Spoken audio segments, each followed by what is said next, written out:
You already know the feeling. Controlled. Not by chains, but by a phone buzzing in your pocket, a boss reading your tone, an algorithm deciding what you see next. You call it modern life. It is something older, wearing a new face. Tonight, you will learn the discipline of a man who was shot for what he believed and chose peace anyway, not as surrender, but as strategy. By the end, you will know the difference between passive calm and something far more dangerous to your enemies. Ignore that difference, and you will spend your life mistaking retreat for peace, calling it maturity, while the same forces keep steering your choices. Bob Marley nearly paid with his life for learning this. What he built afterward, he built on purpose. Controlled. That is exactly what they wanted him to become. December 1976, 2 nights before a concert meant to ease Jamaica's political violence, 7 gunmen walked into his home at 56 Hope Road and opened fire. Bullets tore through the kitchen. One grazed his chest and arm. Another lodged near his manager's spine. His wife Rita was struck in the head as she ran for the yard. Smoke and the smell of gunpowder filled the small house. 2 days later, wounded and bandaged, he walked onto that stage anyway. Not because he felt nothing, because he had already decided what peace would cost him, and he had already agreed to pay it. This was not the calm of a man with nothing left to lose. Call it armed stillness, a peace that holds its ground on purpose, chosen the way a soldier chooses a position, deliberately, and ready to defend it. You practice its opposite daily. You go quiet in the meeting, swallow the comment, call it professionalism, when really, you're just absent from your own life, hoping the storm passes you by unnoticed. By early 1977, Marley was in London, technically safe, functionally exiled. In a dim flat off the King's Road, cigarette smoke curling toward a cracked window, he began a letter to a friend still back home.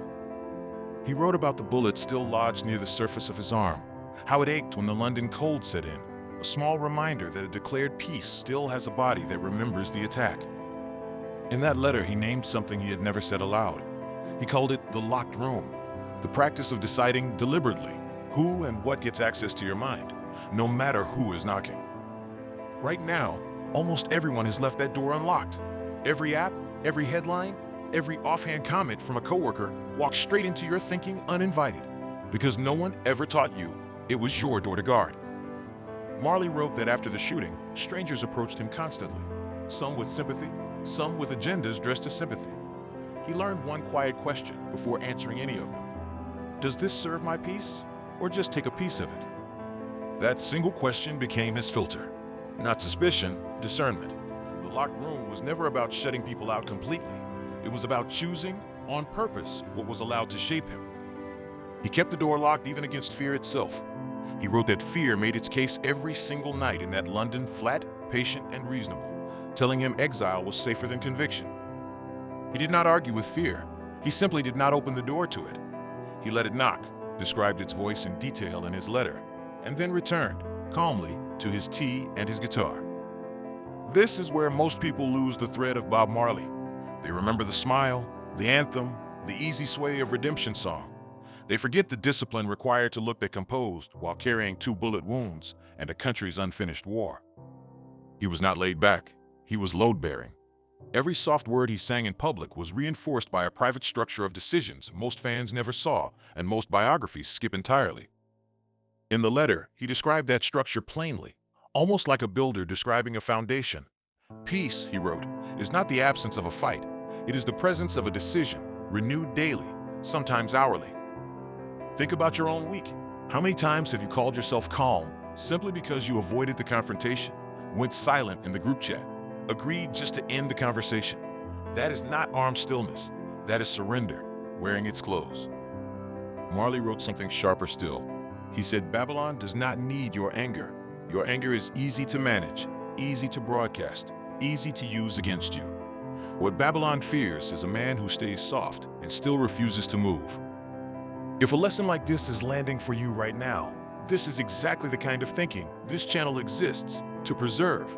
The private discipline behind the public legend's history remembers only by their highlight reel. Subscribing is not a small gesture. It is a vote for the version of history that shows the mechanism, not just the myth, the version that hands you tools instead of tribute. So before the letter goes further, take the moment now. Like this video, subscribe to the channel, and carry this next part with your full attention, because what Marley confesses next was never meant for public ears. Back in that London flat, Marley wrote of staying soft and still refusing to move.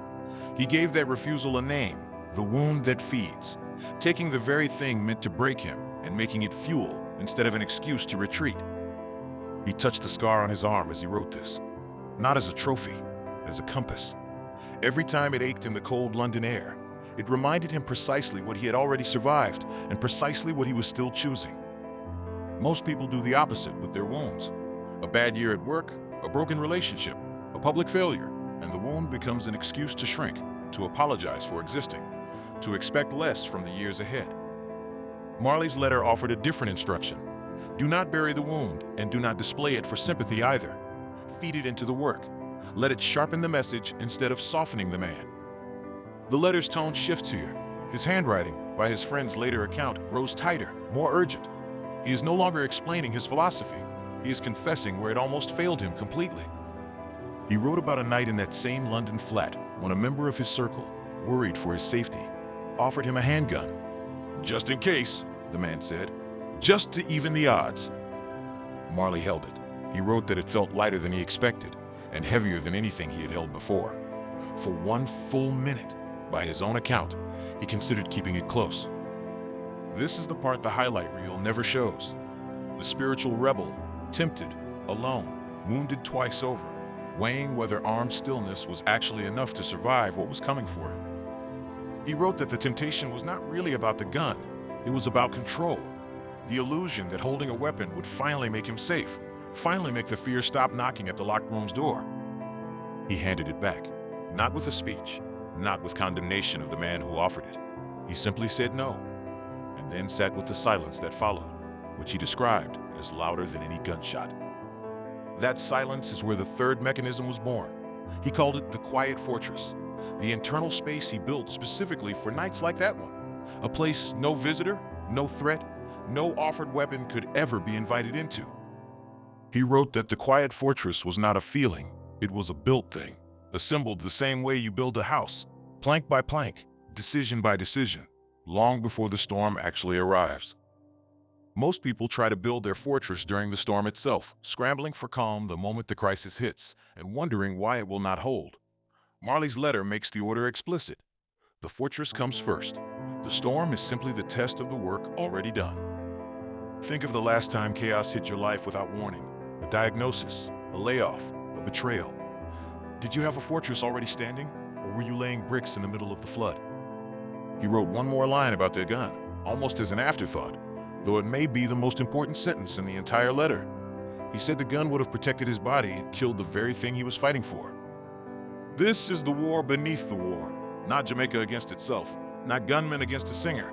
A quieter, longer battle between the man he could become out of fear and the man he had already decided, on purpose, to remain. He returned to Jamaica later that year still unarmed, still composed, still writing songs that named the very system trying to break him. The wound stayed. The stillness stayed louder. Before this letter closes, and before the practical part of tonight's lesson begins, it is worth pausing here, on you, not on him. Ask yourself honestly, where in your life have you left the locked room unguarded, letting any headline, any comment, any stranger's opinion decide how you feel before you have even chosen for yourself? Ask yourself where your last real wound went. Did it become the wound that feeds, sharpening how you show up? Or did it quietly convince you to expect smaller things from your own future? And ask the hardest one, is your quiet fortress actually built, standing before the next crisis arrives? Or are you planning to construct it in a panic the moment the storm finally reaches your door? There is no comfortable answer here, and there does not need to be one right now. The audit itself is the beginning of the work. The same audit Marley was running on himself in that London flat, one honest paragraph at a time. He closed the letter with a promise, not to his friend, but to himself, written plainly enough to survive being repeated for decades. Peace is not the war's absence. Peace is the war you have already decided to win, quietly, every single day. That line became the seed of songs the world would later sing without knowing where it came from. A philosophy disguised as a chorus, smuggled past Babylon in 3.5 minutes at a time. So here is how you carry armed stillness into your own life this week, starting with the door you actually control. First, name your locked room. Choose one input, one person, one habit that gets no automatic access to your mind tomorrow morning, and decide that consciously before you even open your eyes. Second, find your wound that feeds. Take the one setback still quietly shrinking you and ask what it would look like to let it sharpen you instead, just for the next 7 days. Third, lay one plank in your quiet fortress today before any crisis demands it. One boundary held, one silence chosen on purpose, one moment where you do not explain yourself to anyone. This is not passivity. Marley never asked you to disappear quietly. He asked you to stand, unarmed, unmoved, and completely on purpose, which frightens far more people than anger ever could. Before the final word tonight, there is one more test worth taking, straight from the same conflict Marley faced in that dim London room. When peace and self-protection seemed to demand opposite choices, which one did he actually choose? And why did it work? Look to the screen now, or the description below, and pause the timeline before you scroll on. Lock in your answer the way he locked his door that night, deliberately, before the moment passes you by. Bob Marley did not survive Babylon by getting louder than it. He survived by staying still while it screamed, and by making that stillness the most defiant act in the room. Guard your door. Feed your wound. Build your fortress before the storm, not during it. That is the strategy, plain enough to use tomorrow morning, hard enough that most people never try it twice. Peace was never his surrender. It was his war, fought quietly, one on purpose, one locked door at a time. Stand firm, subscribe, and go build the fortress.